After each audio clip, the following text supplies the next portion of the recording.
Hi people, it's Julie with an I here. I, at 23 years old, finally got my driver's license. Getting your driver's license is a part of every growing up movie. To All the Boys I Loved Before, Work It, Legends of the Fall. I made it that last one because I couldn't think of a third one. Point is, it's part of growing up. When I was in high school and all my friends were getting their license, they were like 16, 17, and then 18 they would get like the grown-up license. I just didn't care. It was not something that I really felt was super pressing to me. In high school, my friends would drive me places or I would get driven to school. My school was 5 minutes away, so it didn't feel like such a, like there's worse things in the world than having someone like your parent drive you to school, you know? Like it wasn't a big deal to me. And then when I went to college, I wasn't gonna bring a car. I went to school in a whole other part of the country. I went to the South. Funny enough, my college roommate actually also didn't have a license. But the more that I think about it now, there was definitely more than a not caring. There was definitely an undercurrent as to why I didn't feel like I should work towards it. In high school and throughout college, I had really bad anxiety. I make things seem a lot worse than they actually are. And whenever I would think about going in a car, I would think, that's a lot of responsibility that I can't handle. I can't handle driving. I can't handle being on the road. I can't handle what would happen if I hurt somebody or if somebody hurt me. There was no point in my mind where I was thinking that driving equals freedom, which is the most common thing that kids talk about, right? They're like, oh my God, I can't wait to drive. Like you get so much independence, you get so much freedom. But in my mind, I was just thinking,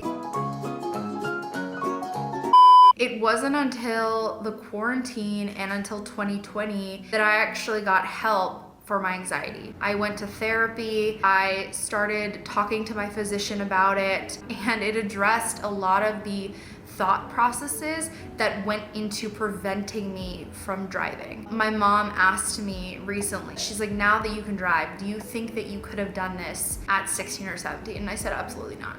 I was like, my brain would not have even let me get in the car. It didn't let me get in the car. So what changed? It was kind of like a light switch. One night I was reading this book and I cannot remember for the life of me what it's called, I'm sorry. But in this book, this girl was training. She had a mentor and she was like training for something. I think it was like fighting. He was basically encouraging her to learn a different style of fighting. And she believed that what happens when my other skills fail me? If the other part of my training fails me, I want a backup. I want something that I am able to do so that I am not helpless, so that I can continue to fight, basically. And I know that's super dramatic, but it kind of got me thinking, like, right now, I'm extremely privileged. I'm very lucky that I have family members and friends who are offering to drive me and who don't care to drive me to work or the grocery store. But what happens when I don't have that? You know, like, I want to be able to help myself and to have that skill for myself. And for the first time in my mind, I was like, yeah, I'm gonna follow through with that. I was like, okay, I have two choices. I could either have parent A teach me how to drive, or I could have parent B teach me how to drive. It was very obvious to me that my dad was gonna teach me. Not because he's like that much of a better driver, but just because he has a very like calming and controlled personality. He's very stoic and he's very like reassuring under pressure. And I just knew that when I was internally freaking out, I needed someone like that to kind of be the calm, rational person who's teaching me how to drive. And I knew my mom couldn't do that. Absolutely 100%. I would be internally freaking out and she would be externally freaking out. So the next day I walked up to my dad, he was working. Hi, I was like, can you take me driving tomorrow? And I swear he glitched for a second and he was like, yeah, okay. I wasn't working yet at that point. I was like about to start my job. So I was like, okay, I should probably do this while I still have free time. So a couple nights a week, my dad would take me out. We have a minivan, so I would like get behind the wheel of that. It's a huge car. And at first, he would make me just drive around the neighborhood a little bit. I just started driving lessons. It's very jarring to me. I did like 15 million left turns and then, 15 million right turns. I have no idea why, but I am much better left turns than I am at right turns. I don't know. My problem right now is that I don't understand depth perception in the car. I'm practicing on this like old minivan and it's just very big. I can't gauge how close I am to the curb or how close I am in relation to other cars. But it's on the right side that I'm like constantly scared of hitting the curb, and my dad's like, you were way too far from the sidewalk. And I'm just like, I'll get to you in a minute. Driving makes me feel like I have no sense of control. The best scenario to describe this, I took a turn too fast. I didn't hit the brake enough, so I just kind of went straight into acceleration. I knew I was gonna hit the curb, and instead of fucking hitting the brakes, I closed my eyes, like clenched them as if I was bracing for hitting the curb, and I had no control over it. Like, I'm not the one who's holding the brakes and the steering wheel. I immediately realized this like 2 seconds later, and I put my foot on the brake and I didn't hit anything. But like, that's what I mean. It's not that I am like afraid I have no control, it's that I forget that I do have control and like I am in control of this vehicle. We went back and forth like that for a couple of days. One exercise that he did, and I recommend this if you're learning how to drive, I have a slanted driveway. My driveway is very steep, and he would make me switch in between the brake and the gas. He didn't want me to go forward or back. He wanted me to stay still. And I thought that was like the best exercise. It kind of felt like a demonstration of homeostasis. This wasn't just like a good practice of me driving. This was a great communication practice between my dad and I, because we had to come up with some terms. We would misunderstand each other. So he'd be like, whatever he would say, brake, I would just brake a little bit. But what he really meant was stop the car, like brake immediately. And I'd be like, no, if you want me to brake, like slow down, you have to say slow down. If you want me to stop, you have to say stop. So we kept going around my neighborhood, and then eventually I remember he took me on like, not the highway, but like it was like a road by here that was like 40 miles an hour. I thought I was gonna freaking die. I was like, Lord, I was like, Jesus, take the wheel. Like, I remember my dad would have to be like, the limit is 40, go to 40. Like, I refused to go past like 35. It was so scary to me. The purpose of me asking my dad to teach me the basics was because I knew that the minute I contacted an instructor, he was gonna take me on the highway, on all the roads. I had to be comfortable with the mechanics before I ever contacted an instructor. I realized though that I think I wanna do the 6 hours. It's not required of me because I'm over 19. I do wanna do it because as much as like my parents are good drivers and like they can teach me, they're obviously not like sticklers for the rules. And I know that when you take your driver's test, they're going to be watching everything you do. So I wanted to do that, but the only way I could sign up for that is if I have a permit. Right before the pandemic happened, my intention was to have all my documentation because my permit from high school had expired. When you take your written test and you get your permit expires within 2 years or by the time you're 19, whichever comes first. So before the pandemic, this was August of 2019, I took the written test again and I passed. It's a very easy test as long as you have the blue book. I kept mine from high school because I freaking knew even then. I was like, I'm gonna have to retake this someday. So when I was practicing with my dad, I was like, I guess I'll have to go back to the DMV and like retake my written test because it's probably expired already. I dug it out, and I saw the expiration date had not passed. And I was like, oh, this is freaking fantastic. The expiration date was August 12th of 2021. When I looked at that, it was like in June. Oh, okay, I have like 3 months to get my shit together. And I realized that I was like, okay, what happens if I fail? So I knew myself. I knew I wasn't gonna be able to take the test in like July. And then if I fail, I could retake it again in August. I knew I couldn't do that. So I looked it up. I was like, okay. And I finally went to the DMV website. If your permit expires and you retake your test and you get a new permit, you have to wait 6 freaking months until you take your driver's test.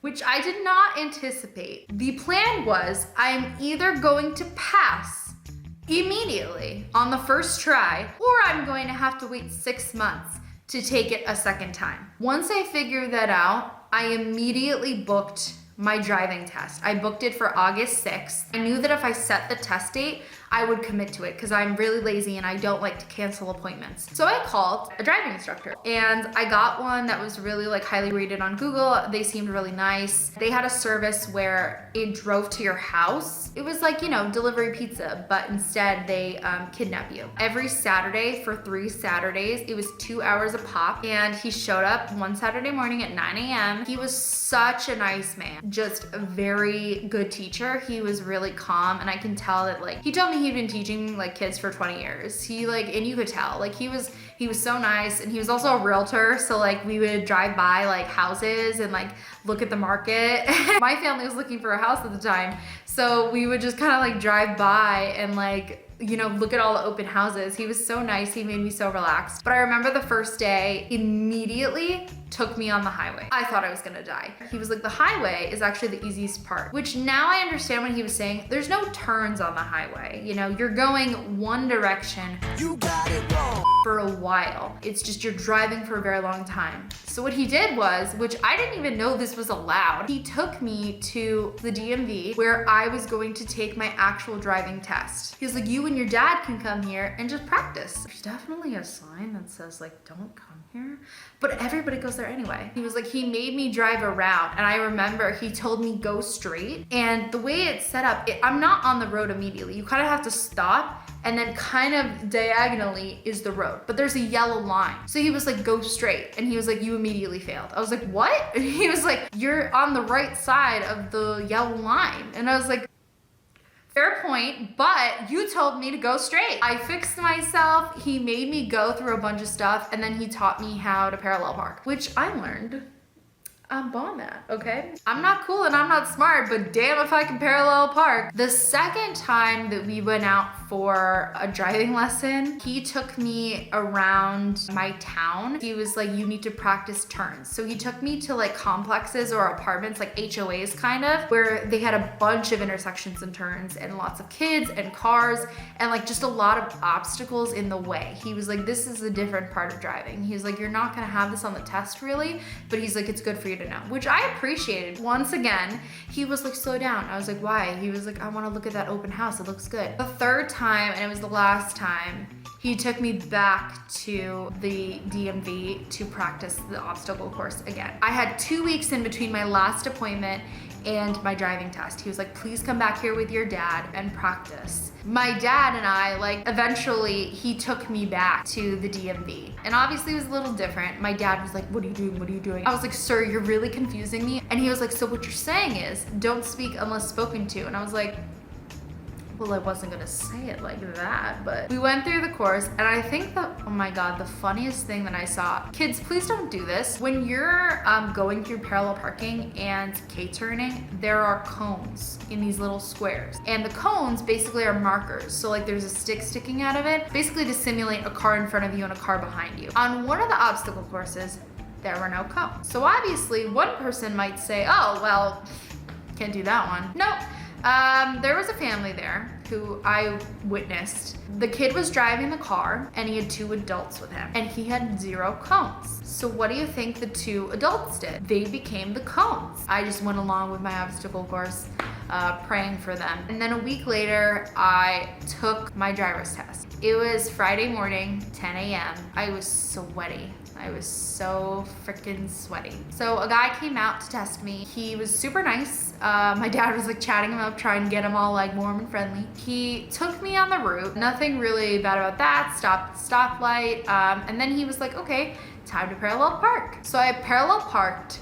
I messed up the first time. I'm not cool and I'm not smart, but damn if I can parallel park. I didn't hit any cones. I didn't hit anything because that would have been a fail. I didn't go deep enough into the parking spot. And so he's like, why don't you just try again? So I did it. And honestly, when I was doing it, I thought that I hit the cone and I started to panic a little bit. I felt like bile rising in my throat. I literally started thinking to myself, I was like, okay, I was like, you know what? It's totally fine if you fail. It's fine. You'll retake your permit. You'll retake the test in 6 months. It's okay. It's not the end of the world. And I just stopped because I was like, did I hit it? Did I fail? If you fail one part, they're not going to tell you. Okay? They tell you all the way at the end. So you might have failed within the first 5 seconds, and you won't know it. So I K-turned out of the spot, which was easy, that was fine. He was like, just don't hit the gravel, because there's gravel all along the roads. And then he made me turn a couple times. He didn't even make me reverse, which is what I was practicing, and then made me pull out to the stop sign at the end. And then he was writing in his little scorecard, and then he looked at me and he was like, okay, you passed. And I was like, what? And my dad, he was standing there watching me, and I turned to him and I went like this. I was like, I passed. But I passed. I remember I asked my dad if we can get Chipotle, so we got Chipotle. Like, I know it's stupid to get excited about getting your license at 23, but like, I don't care. Like, this is something that I never thought that my brain and my anxiety would let me do. I thought that I was gonna put it off for as long as I could, and I just thought it was gonna be this horrible, messy experience. I don't like having my big girl pants on. I don't like driving. It's not that fun. It's just, I mean, I know it's gonna be fun later, but right now it's so annoying. There's so many things to think about. It's like an anxious person's worst nightmare. But what I actually found was that as the days went on and I started practicing more and more, I actually liked driving. I would ask my dad, even on the nights when I didn't have to practice, I was like, can we just go drive to like the grocery store, or like I'll take you for your errands or whatever? And he was like, yeah, sure. And I actually ended up liking it. Like, I would put the windows down, we would play music, and I ended up understanding what people were saying, that like it felt like freedom and it felt fun. And like my best friend, like he was always like, you know what, he's like, I know you don't drive, but he was like, I think you'd like it. He was like, I think you'd like having alone time and like just driving by yourself. And he was right. I really, really liked it. The other day, my brother was like, I want to order lunch from a restaurant that's like down the block from us. So my dad was like, why don't you pick it up by yourself? Here's the footage of me driving by myself for the first time. I'm in my car. My brother ordered food, and he has like a huge fear of like ordering food for himself. Anxiety runs in the family, what can I say? So I was like, fine, if you order the food for yourself, I'll go pick it up by myself.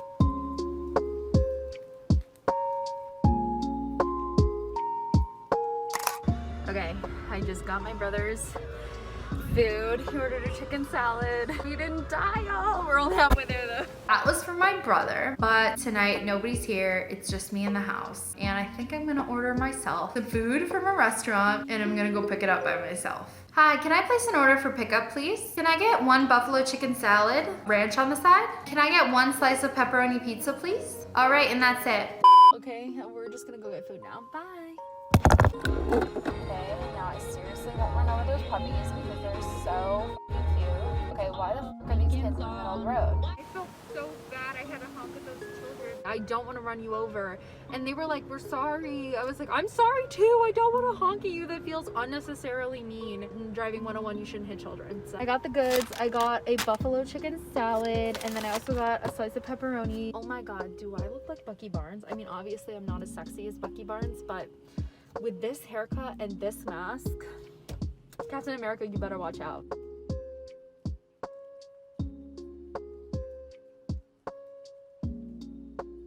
Never have I ever gotten my driver's license. Please don't feel afraid to start something even if you think you're too late to the game. I promise you're not. And just think of me getting my license at 20 years. I love you guys. I'll see you in the next one. Bye. My dad's like, driving is like go-karting. I'm like, what? Each bump is like life-threatening.